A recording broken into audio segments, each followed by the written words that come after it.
podcaster, radio host, a referee, independent wrestling extraordinaire, good friend of mine, and a supporter of this show since day one. My good friend Sun Guy is joining me right now. How's it going, man? It's going great, Kenny. Happy 9-year anniversary. Appreciate you, and shout out to everybody at Turnbuckle Turmoil, and for their outstanding job of spreading the word on independent wrestling. So I appreciate that. I appreciate that as well, and always a pleasure to be on here for sure. Yes, sir. And I did inform Miss Shauna Ree. I gave her a hello on your behalf, and she says hello right back at you. Very nice. We have wrestled before, Shauna and I totally believe if I had not lost that match, I would have won it, Kenny. Anything is possible, as people would say. Uh, so yeah, she did bring that up too. I don't know if she brought up the outcome, but she just said, "Yeah, we wrestled each other. Yeah, we did. We did." We definitely did, and I know that there has been talks to get her up here in the Pacific Northwest, so hopefully once live shows are happening again, that will still be possible to get Shauna up here. Definitely looking forward to that for sure. This whole time I thought you was from Indiana, but you're actually from Washington, right? Originally from Indiana, and I relocated to Washington, so you were correct on both fronts. Okay, close enough. That's close enough. So yeah, I know. So yeah, we met each other in Kentucky, back in the UWF days. You was a referee for for several shows there, and I've also met Stevie, Marie Jonak, as well. She's a sweetheart. Shout out to her. So were you able to get to do be part of some shows out there in Washington prior to things being shut down? Do you have any shows that you were a part of? Yeah, I was on shows basically until the order came from Washington and Oregon that you could have no more than 50 people. I was on a show in Oregon, and I believe it was mid-March. It was right before they gave the order that the numbers had to drop, and then it didn't make sense to have show because the total amount would have been too low. But we did have a show with a limited capacity crowd. We brought in C.W. Bergstrom and Top Gun, who are legends from the Portland wrestling days, back when Portland was a territory, and they were in a match. We weren't able to have as big a crowd as we had hoped just due to the conditions, but that was the last show I did right until the crowds were pared down to 50 at the most. Yeah, I definitely read CDC giving the guidelines like no crowds of 50 or more people, and that's going to be ongoing until the end of May. But I think we all know that order or recommendation or whatever you want to call it, that's going to be extended further than 8 weeks. Because I feel like I'm not a health expert, I'm not a doctor, but the spread is just keep on going, and we America now has the most cases as of a couple of weeks ago, and we have the most deaths.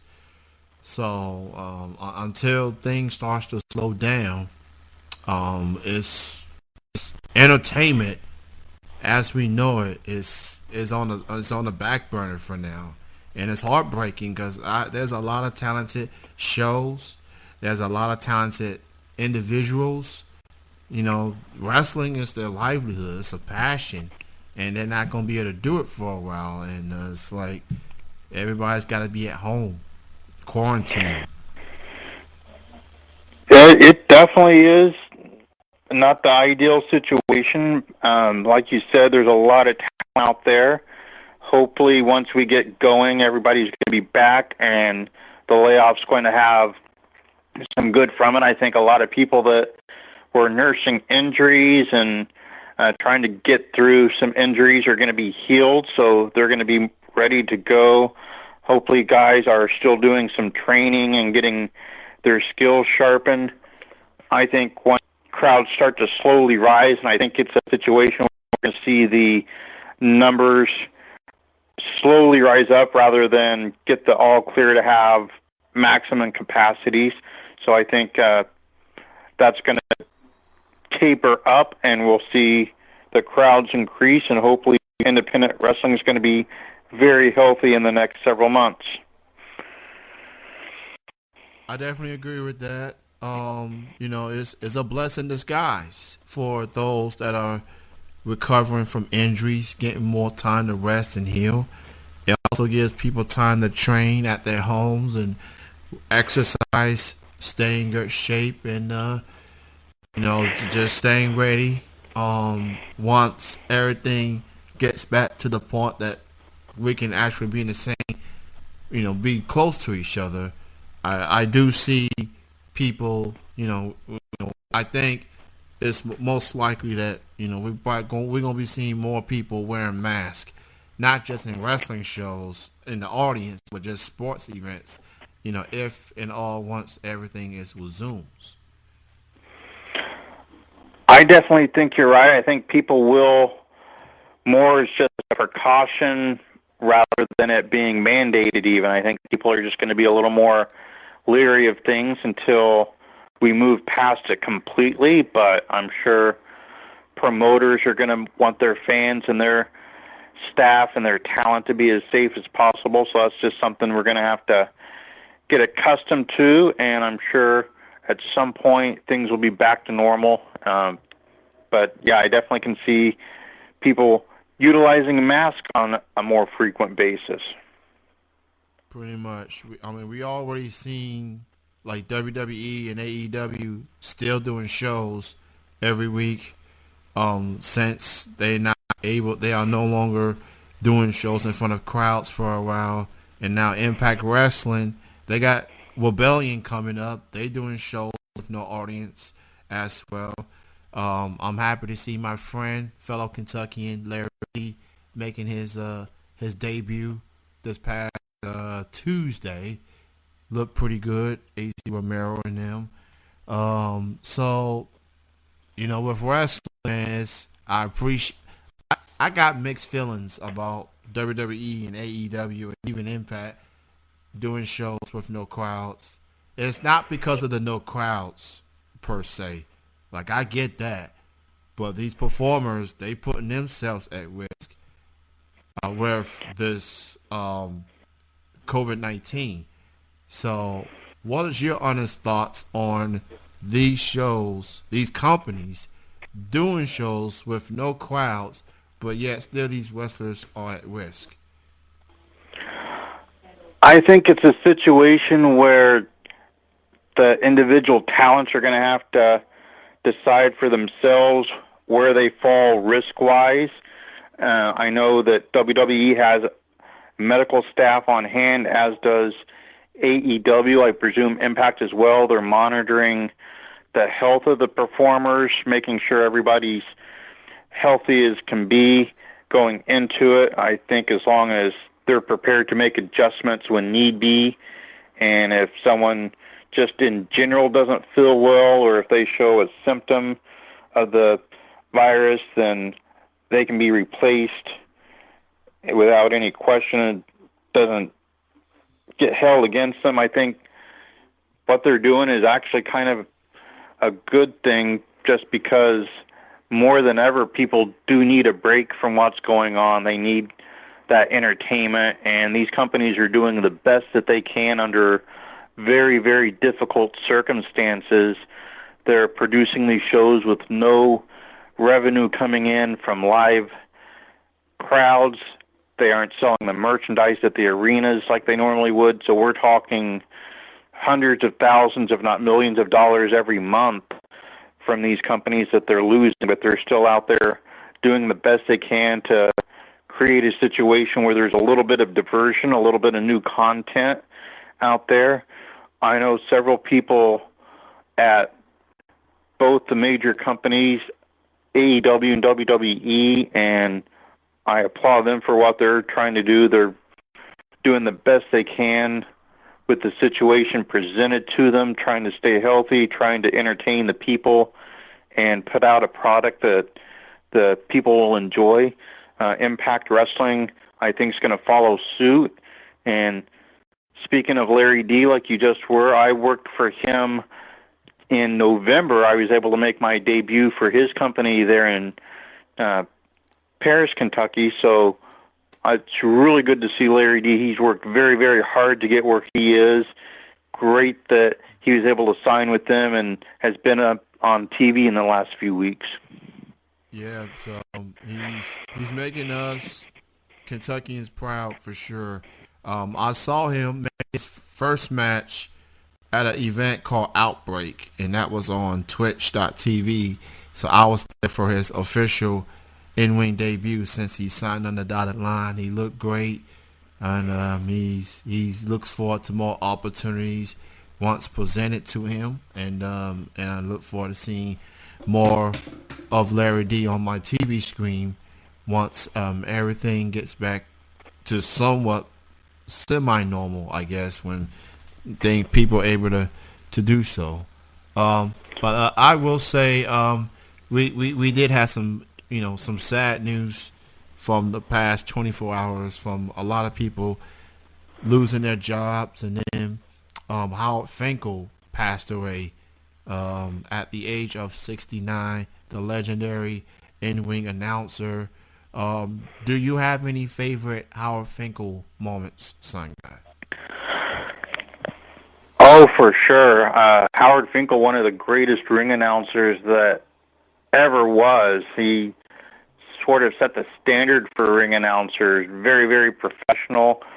I remember when I was very young, I was at the main event taping when Hulk Hogan and Andre the Giant had the match where Andre won the title, and Howard Finkel announcing Andre the Giant as the new WWF champion. That was a huge moment. Nobody thought that Hogan was going to lose the title, and he did, and we got one of those iconic Howard Finkel announcements, so that's a great memory. Howard Finkel, just a fantastic announcer, and I think he did way more for the wrestling industry than most people know. He was behind the scenes a mentor to a lot of people and did a lot of work, not only for the WWF, but for a lot of independent organizations as well. He did a lot of work that a lot of people may not realize that he actually did, and was very, very helpful in the industry as a whole. One thing about Howard Finkel is that he made you felt like a star when he introduced your name. He made you feel like you were something. It don't matter where you are on the card. He made you felt like your match was worth watching. And he was the first employee back in the late 70s. And then he was there for the 80s. He was there for the 90s. He even was there for the 2000s and maybe 2010s. Some appearances. How, the Fink, like, that what a name for the ring announcer. I enjoyed him. I enjoyed his passion. I enjoyed him being a mentor to so many people in that locker room, and he was university love. You don't hear not a bad thing about him as far as him being a professional, genuine, good dude, and just forever loved by fans around the world. He will indeed be missed. Absolutely. He's just great professional, and I think the casual wrestling fans and people that don't really understand his importance will miss him and think that he was one of the all-time greats, which he was, but the people that really know inner workings of our business know he meant a lot more than what he did on the surface, and he was very instrumental in a lot of the things that we've loved in the wrestling business. Rest in peace to the Fink. Howard Finkel passed away at the age of 69. I want to end this interview on a more peaceful note. So you host the show Turnbuckle Turmoil. Tell us about what you have in store for the show as far as upcoming shows, upcoming guests. What's next for Turnbuckle Turmoil? Well, we recently, in the last few months, celebrated our 10th anniversary. So we've been going for 10 years.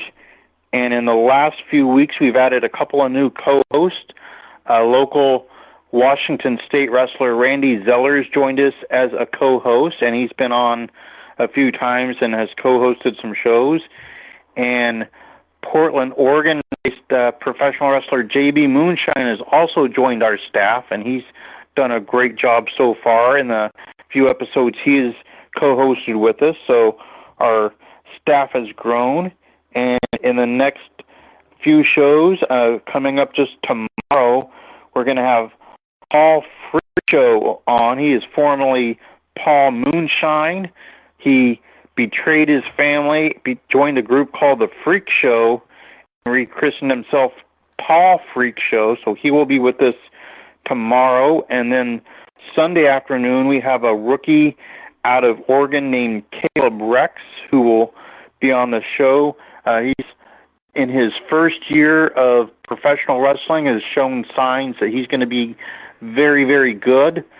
He was actually in that match with C.W. Bergstrom and Top Gun when we had our most recent live show and held his own. So he's got a bright future. So we're looking forward to having him on the show on Sunday. And where can people listen to the show? What time? Days and times? On Friday afternoons, we begin at 3 p.m. Pacific, that's 6 Eastern, and on Saturdays we start at 1 p.m. Pacific, 4 p.m. Eastern.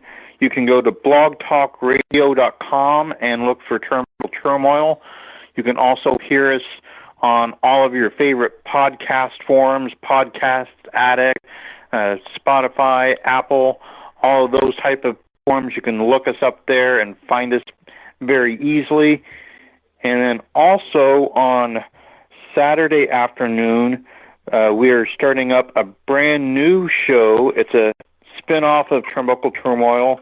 It is going to be our show about the Big Show on Netflix. We're calling it the Big Show. Beast Barnett and Nick Iggy are going to join me. We're going to talk about episode 1 on Netflix of the Big Show. Very, very entertaining. Definitely looking forward to that.